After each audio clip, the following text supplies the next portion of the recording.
David twagena no kubijyanye n'umuco tubijyemo twimbitse umuco uri muri hadinde wenda ko twize tubivugaho cyane cyane twavuze kubijyanye n'amakwe twabivuzeho banze ko sore bavuga ubukwe kubijyanye n'ubukwe yego twabivuzeho tuvuga ku masare tuvuga noneho tujye ku bantu bakora ubu MC narimaze kubivugaho gukora ubu MC ubu DJ abakora sound business nabo uyu munsi none babayeho bate nyine ubu ngubu nuko mu minsi itambutse twaze tuvuga uruhare rwa société civile n'izo plaidoyer cyangwa se advocacy waba ushobora gukora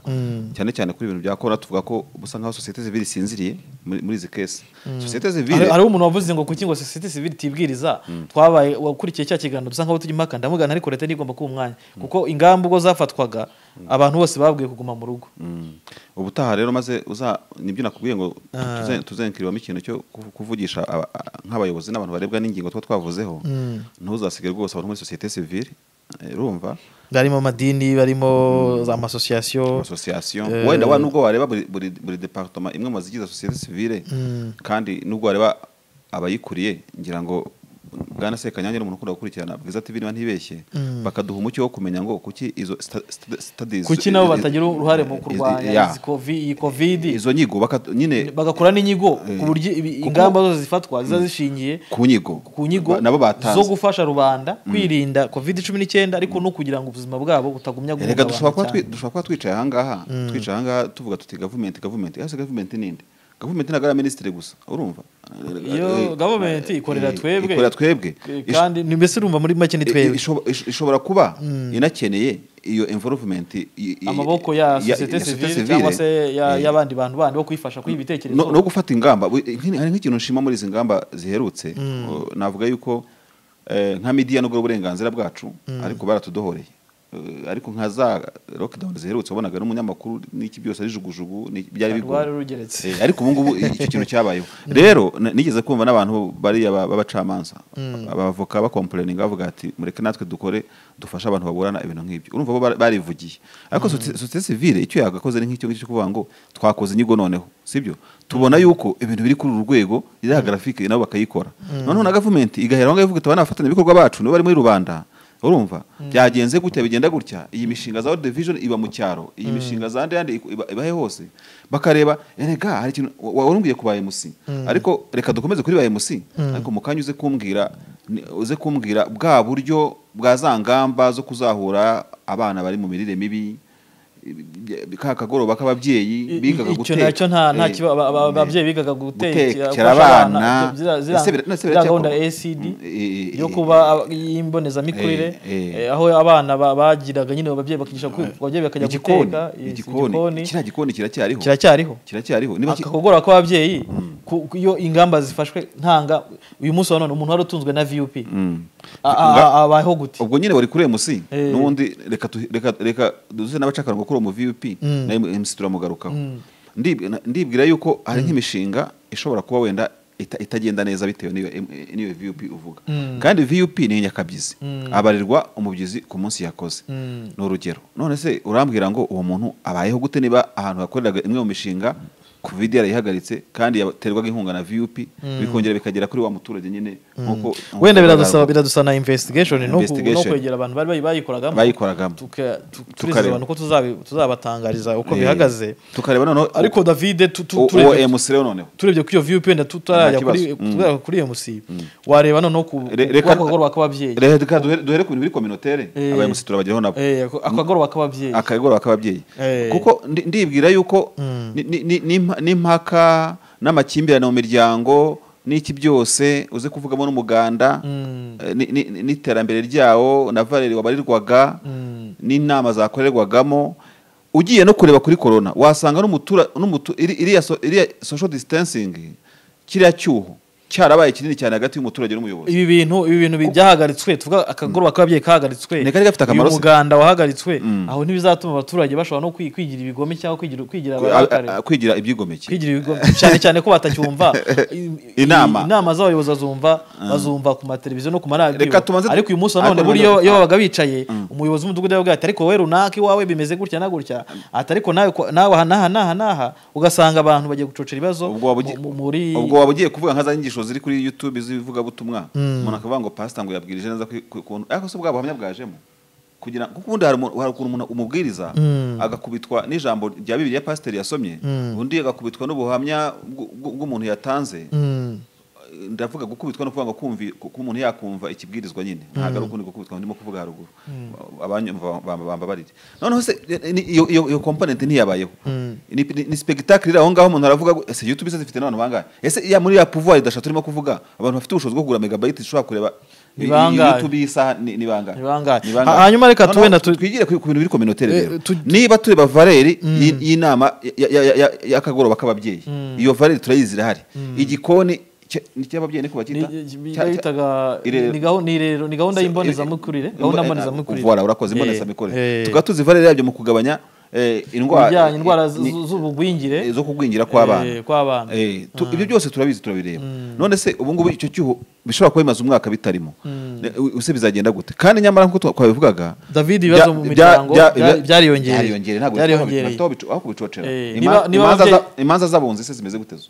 nazo uyu munsi nibaza ko nta kuntu abunzi bakora kuko abunzi bo ntibakoresha online uyu munsi none tubona abavoka urwego rw'ubutabera bo barakoresha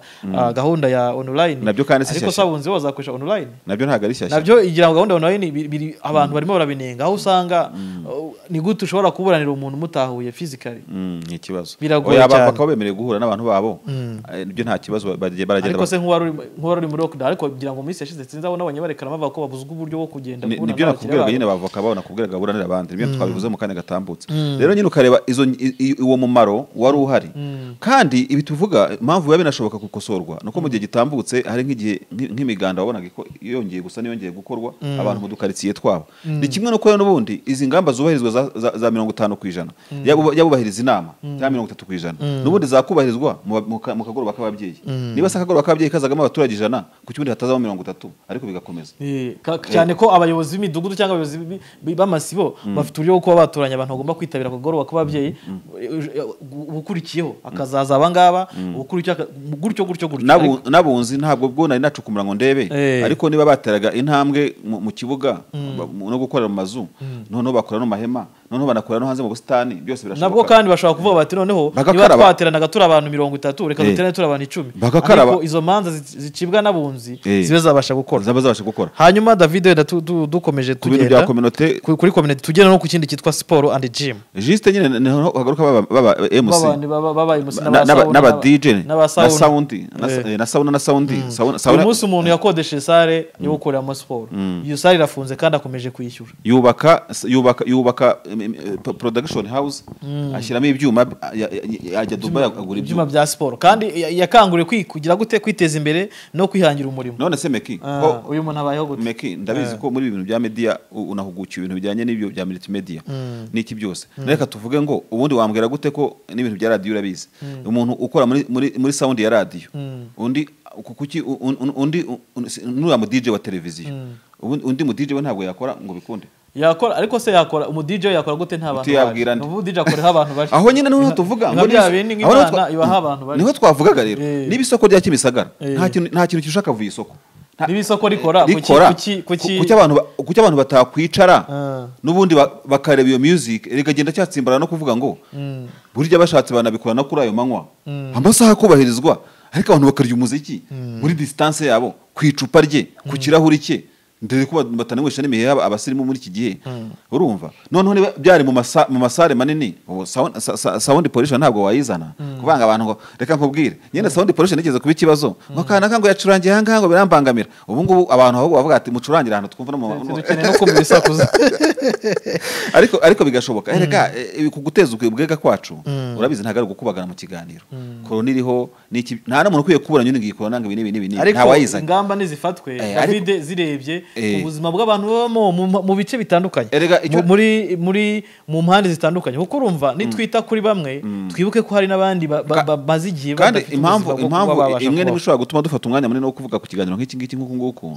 reka nse nk'ubivuga kuko urabizi ko muri line yacu habamo ibintu bya politike na education civique uburere mboneragihugu biba bikwiye ko tubivuga iyo tutabivuze hari abandi babivuga kandi bigasawundinga nabi bakabivuga nabi cyane abangaba bashaka cyane ko twe turabivuga nk'abantu baba kuri teri abantu babana n'abantu turi kuvugira turi gukora ubuvugizi abo navugaga ni bamwe bicara muri Canada rero mwakicara muri Australia ugasanga nawe yafashe mikoro reka yaryoheje baravuga ku ngamba u Rwanda rwafashe ariko ntazi ubuzima muri rusange bw'abantu babayemo ntahazi warabyumvise mu mvugo zatambutse ntabwo turi buzigarukemo bamwe bavuga ati corona n'ubucuruzi corona ari ubucuruzi amaduka yagafunguye yose none se uninde ucuruza kurusha supermarket n'amaduka ninde se wacuruza kurusha abantu ko bacuruza bakara bacuruza amasaha 28 oya ibyo byo n'imvugo zidakwiye bibaye n'ubucuruzi ariko abantu ku mpande zabo wenda bakunguka nabyo nta kintu natwedavye ariko usije ko atari n'ubucuruzi ntago babigaragaza usije ko atari n'ubucuruzi ni indwara kandi yica abantu nkuko ubushakashatsi bwagiye bigaragaza uko inzego z'ubuzima zibigaragaza ubwo rero abantu bakwiye kubibahiriza ariko none n'abantu bwa buzima bwabo bukendereya mu buryo bumwe cyangwa erega tunavuga gutya hari umuntu waba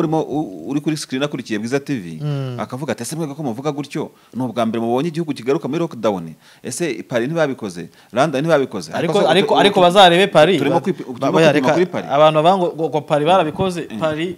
iyo bimeze gutyo barebe buri muturage wa wese washyizwe muri lockdown batavuze ngo yameze nayo cyangwa yameze neza bamushyira teka we buri wese agira ibyo agenerwa nawe ahangaho no kuvuga ngo umuntu ngo najye kuri restaurant nateka we yayigurire iyongere ku mafaranga adafite noneho no mu muco bidahuye nubundi bari abasanzwe bari muri za teka bari abo nta ubuzima bwabo ntibwahungabanye ariko se umuntu hari uvuga utegengeye kuzigama nzajye gusura ibirungo umwaka utaha mu mafaranga akorera akabashyiramo n'ayazigama kujya gusura ingagi ariko se hano ninde ubikora ikindi abantu bagomba kumenya nuko hariya n'ubundi umuntu ageze mu bushomeri atungwa na leta niyo udafite akazi leta iragutunga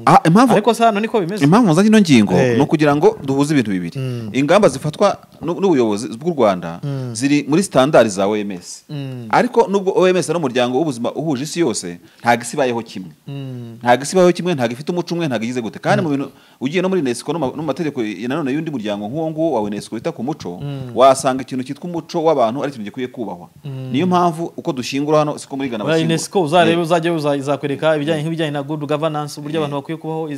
twita freedom of speech ni uburyo bagenda basetinga byose nuvuga ngo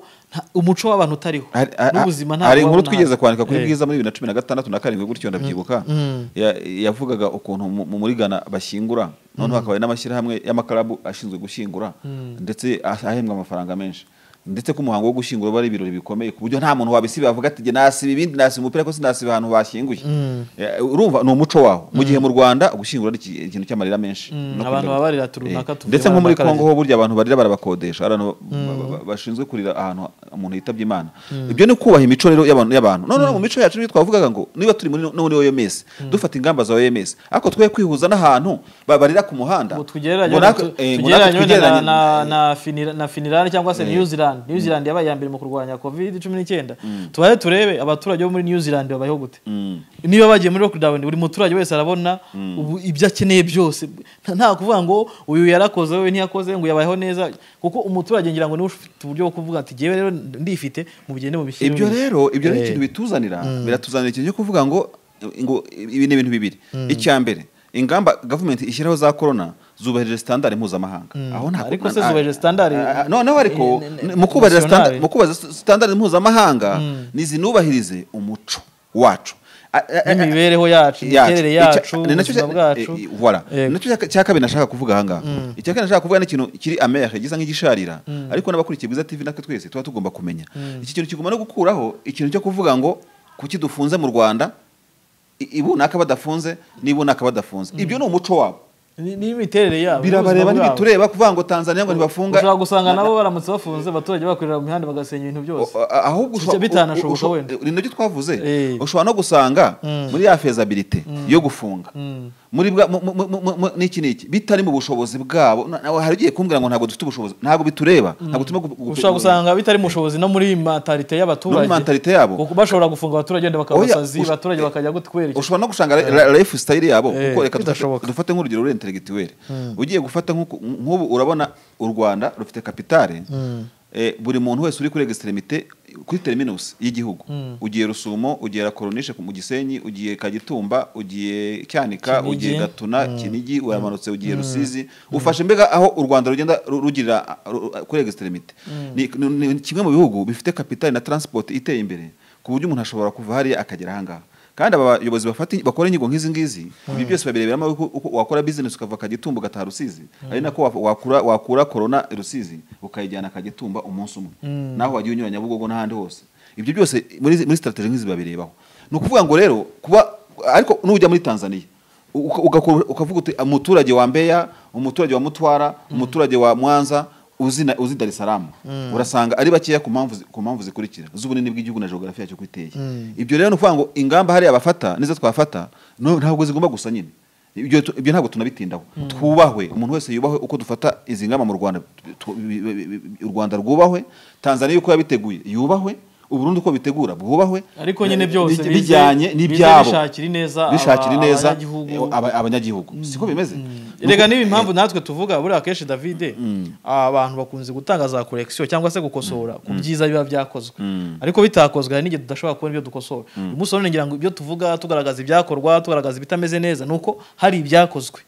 nuvuga ngo ibyakozwe ni byiza ahubwo none bishingiye cyangwa se bije bijya muri bira twavugaga bwaba ari uburyo bwiza bwaba amata by'akantu nkunze kugaruka kugira ngo tugasimbuka tukomeza ikiganiro ko kuvuga ngo amagambo A B C D F G yose tuvuga uyu munsi n'ubundi leta ibyo tuvuga ntago ari kwigondoza niyo idafata ingamba uretse ko ikeneye gufata nyinshi nk'ibyo turimo kubivuga hari kuboneka noneho F kugera kuri Z yo kuvuga ngo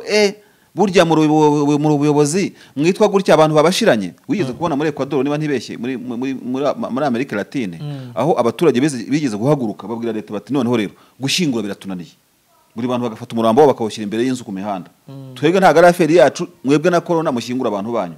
kandi nyamara n'abavandimwe babo so no kuvuga ngo natwe ntabwo dufite immunity extraordinaire yuko ibyo bitashoboraga kutubaho cyangwa bitatubaho kuri Afrika n'ahandi hose byose birashoboka pana kuvuga ngo hari corona yo muri Aziya corona ya Wuhan nkamwe ya Trump oya corona nimwe ku isi ibintu bibera hari nahanga byahaba none ugasanga za critique zije zivuga ngo ubuyobozi bwananiwe kujera icyorezo butumazeho abantu turavuga meki niko tumeze nanjye ndi umuntu ariko noneho Imana ishimwe yuko uyu munsi ubwo turimo kuvuga dusaba dutakamba bya serivisi tuhera ku byakozwe deja nijyo nakubwira ko ndetse byiza byakozwe byiza ariko noneho bikwiye kumara igihe kingana iki bikwiye improvement zikenewe nizi bishingiye ku mibereho y'abantu bikwiye kwiyongeramo cyangwa bikwiye kudohoruka bigakemuka David twagenda tujye ku ngingo dusa nka rero twabaye musi rero rwose turabasabira ndi bubasengere hari sengesho ndi bubasengere baye musi nabo bakwiye kurebwaho kuko bari batunzwe no kuvuga nyine baye musi nibyo twavuze by'amakwe by'ibirori izo bitaramo uva nabo uyu munsi none bari habi rwose tugikomeza Nyagasani Imana rwose nsabiye baye musi nsabiye rwose ni kuko nta buyobozi budashyirwaho nawe nsabiye na kabineti kugira ngo yibuke baye musi yibuke ba DJ yibuke abantu bafite inzu z'inama yibuke abakora decoration yibuke imyidagaduro abafotografe rwose ibibuke ibatekereze ibagenderere shitani yose yabuza yuko abantu rwose bagendererwa ikurweho rwose izina rya Yesu amen hanyuma twagiye David tujye kuri education David izi ngamba zifatwa abantu bakomeje nkuko twakuvuze kubivuga abantu covid kuri education uko ingamba zikomeza kuza abantu bo muri leta bo bamerewe neza nta kibazo bafite ariko ugeze muri private sector tujye ubwo education covid kuri education reba private sector private education ariko n'ubundi ntoze private education yari isanzwe yarakubiswe buriya ni bari kigeragezo abantu muri education privé bagize amashuri yigenga kandi ni kigeragezo kiri positive zira na 9 years na 12 basic education zabakozeho cyane kuko umuntu yaragendaga agashinga ishuri ahantu akavuga ati nta bundi buryo bwo kwiga buhari ariko leta nayo iraza nk'ibyo byose we nk'igihe bashishikariza ati mushinga amashuri yabashishikariza gushinga amashuri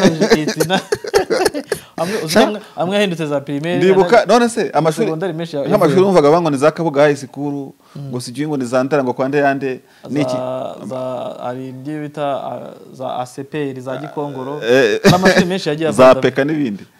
urumva so ibyo rero byari gihe cyabyo ariko barakubiswe nayo ni zaraje noneho urabona hari n'abantu bagiye baperforminga muri 9 na za 12 nine rega barigisha noneho ababyeyi nabo bazi imibare baravuga ati nuko bigenze ubwo umwana wanjye musubize muri privé kuko n'undi umwarimu wigisha muri 9 niwe wakwisha muri privé école privé rero amashuri yigenga uretse anga yihagazeho nyine ndavuga aciriritse yarakubiswe bihagije ku buryo noneho corona yaje ije dukoresha ikinyarwanda kiri authentique ije kuyasonga ikitanzitse yaraseye kabisa bari basanzwe hasi urumva noneho bagiye hasi harenze David aya mashuri afite ibibazo cyane abareta barahembwa noneho leta ejo bundi yanabahaye inkunga y'iki ya mashuri afite ibibazo byo kugaburira abanyeshuri yabahaye cash twabivuze yo kugaburira abana bari mu mashuri aba nta kibazo bafite noneho utekereza umwarimu wigisha muri private school utekereze washinze private school ubuzima bwe buhagaze noneho yashoboraga no gushyiraho icyokezo noneho urebe David urebe kuntu bimeze reka ngwe dukore nkubaze ikintu kimwe ejo bundi ubwo lockdown yabaga amashuri yose yasabwe kuguma abantu basabwe kuguma aho bari iyi lockdown yabaye ejo bundi yabaye umujyi wa Kigali no kuguma mu turere abantu bafite amashuri yigenga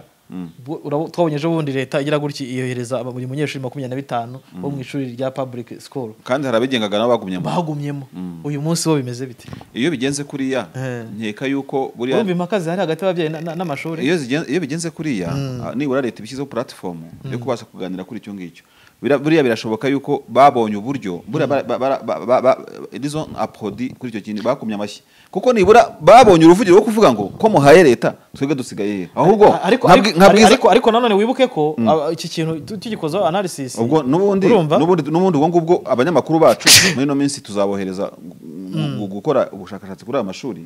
ndetse wenda tunabizeze nko mu cyumweru gitaha tuzabikoreho inkuru turebe ese abo babayeho bati erega n'abareba muri mashuri ariko iki kintu David n'abari mu mashuri tuzababaza abayobozi niba bararize iki n'iki niba barabe satisfait nari amafaranga bahawe ushobora gusanga ari gitonya nka mu nyanja ariko nta ikintu ushaka kubwira uvuge ko iki kintu cy'aya mashuri ubwo igihembwe cyariyongereye uvuga ngo budget ya mashuri yigenga yakoze nayo ubwabo urumva deja urugero David bagiye gukoresha budget nini cyane uko urumva niba umwarimu yari bugize amezi 3 wenda bafite uburyo bakuraza amasezerano cyangwa se uburyo basetinze ntuza zabo urumva umwaka uziyongera bigiye kuba double uko byagenda kose muze yabo complaint yabo yabaye credible credit barayibonye ministeri y'uburezi ifasha amashuri kandi bari in the same situation niba rero yarafashije nta nubwo bari ni gute bazahandoringa rero ntuza yabo ukuntu bazayihandoringa rero wazabona babwiye bati mujye mu banke kandi se amashuri ya leta kataje muri banke yo niba ubuyobozi rero bwaratanze amafaranga kuri public sector mu bijyanye n'uburezi ubuyobozi nk'umubyeyi buba bugomba no kureba ku bantu bose ntekereza ko n'abantu muri privé bakwiye guhabwa iyo nkunga kubera ko nabo bararera igihugu bararera u Rwanda nge none ndumva niba ari cyo warushiye kumbaza nicyo nagusubiza muri aka kanya David ni hatari wangu ni hatari gira ngo dusabe nk'abagana ku musozo covid-19 yahemukiye abantu benshi gira ngo benshi baravuga ati I hate covid-19 nta muntu numwe erega nawe yaraguhemukiye n'undi wese aramuhemukiye uretse ko twebwe tuvuga dufite amateka yayo yakubise byiza ese nta media house nk'amaradiyo n'ikizari zafungwa ngo zigire ntago wabimenya ariko gusa nabonye hari ikinyamakuru kimwe cyagabanyije imishahara y'abakozi kandi urumva ko n'ibintu byumvikana twese abo wakoreshaga abakoraga mu nyamakuru siko bagikoramo ibintu byarahindutse uvuga ngo twese dukeneye ubufasha hari no wambwiye umunyamakuru ati twari tumenyereye kwigiye tukimara twebwe ntacyo dufite none ureba covid iraje ubwo ni warya gukimara ubwo urirangije noneho birarangiye so bigaragara David covid-19 gusa David wenda riye tuzagaruka tuganire ku kintu cya covid-19 n'ubutegetsi turebe nyuma ya covid ingaruka ku butegetsi tuzakivugaho cyane cyane yuko hari n'abantu bagiye bahwihwisa kuko ntabwo nabikoreye ubushakashatsi bavuga bati turebe covid nk'indwara ariko turebe covid nk'ikintu cy'icyaduka cyadutse mu isi kikayizenguruka noneho bakatera n'intambwe ivuga ngo turebe kuri impact za covid kuko bivuga ku butegetsi bavuga bati we never know bishobora kuba na covid yaraje ari uburyo abazungu bashaka ko abategetsi bamwe na bamwe bakurwaho nyine revolution ya covid impindura amatwara nabyo twavuga wenda ngo abantu bakwiye kwigaho cyane bakareba ubu ngubu umuntu wagizweho ingaruka na covid araseka yijunditse nde araseka yijunditse nde umurakare wande erega twebwe covid c'est une maladie virale ni ukuvuga ngo ni indwara ikomoka kuri virusi kandi virusi ntiboneka n'amaso uretse bayikoresha microscope n'ibintu simbizi ibintu nk'ibyo ngibyo ariko nyine iyo ngamba noneho jewe iyo turi muri covid jewe nawe buri wese afite perception yo kuri covid burya jewe hari umuturage ugira gutya akareba umupolisi wamubujije gutambuka akamubona iyo shusho ya covid undi akareba waje kumusoresha ataracuruje agahita ubundi hari umuntu ugeze kutwigisha kera avuga ngo hari umuntu umuprofesseur wigishaga ibintu mbonezamirire noneho ngakigisha abana batoya ibijyanye n'ubukungu bw'amata ya nido noneho rero ngo akabigisha nido bakanga kumva noneho ngahita akaravuga ati nongeye kuzabazanira umwana wanjye wanyweye nido azana umwana w'igituba ufite nk'ibiro 90 afite imyaka nk'icumi bati shati noneho dore nido shano no mwajya mwabera abanyeshuri bati twabera igihe wataye utwigisha nido watakaje umwanya nibo tubonye nido ubwo rero hari n'abantu birebera covid ntibayirebe mu buryo buri scientifique bakayireba muri ministry waje kubabwira ati mugume mu rugo kandi ubwo ngubwo urumva icyo twita social distancing hagoma no ashobora kuzaba eventuellement nicyo twakwita governance distancing kuko uko ushyira umuntu muri lockdown ni nako ajya kure y'ubutegetsi ni nako ajya kure ashobora kujya wenda twe kuvuga ubutegetsi bwose turebe uwamushyizemo kujya kure kuri wawe akamubona nk'umuntu wamuhemukiye nyamara wenda arimo arakora nibyo twavugaga la fois passée ubushize tuvuga tuti ni kubera iki muri timu zirwanya corona kuri tere simvuze mu nzego zo hejuru tutabonamo abaganga bashobora ahubwo bafite imbunda bati munyura hanga munyura hari abaturage bashobora no kwijundika abaganga bati twarababonye mwihaye akato corona yadutse ndavuga abaganga bo ku bigo nderabuzima abajyanama b'ubuzima ntabwo twababonye mugira uruhare mu kuduha ibiryo ahubwo twiboneye ugasanga bikundiye abandi bikundiye polisi na ba mudugudu ba mutwara se ariko reka wenda dusoze ubutaha tuzagaruka ngira ngo nitugare ku kiganiro cya tuzavuga ukuntu corona n'ubutegetsi tuzanavuga ukuntu corona ishobora kuba ari ikibombe ari ni revolution karundura urumva ahari gishobora kuba kitaragira no ku ntego yacyo David gishobora no gukisiribanga gifite ibyo gitegereje nta wamenya tuzabigarukaho ku buryo burambuye reka tubashimire bakunzi ba Bwiza TV Bwiza TV ikorera kuri YouTube channel tubashimire umwanya mwabanye natwe muri ibiganiro twatanze nakagaruka tuza David tugaruka ku bindi biganiro bitandukanye yego nakagaruka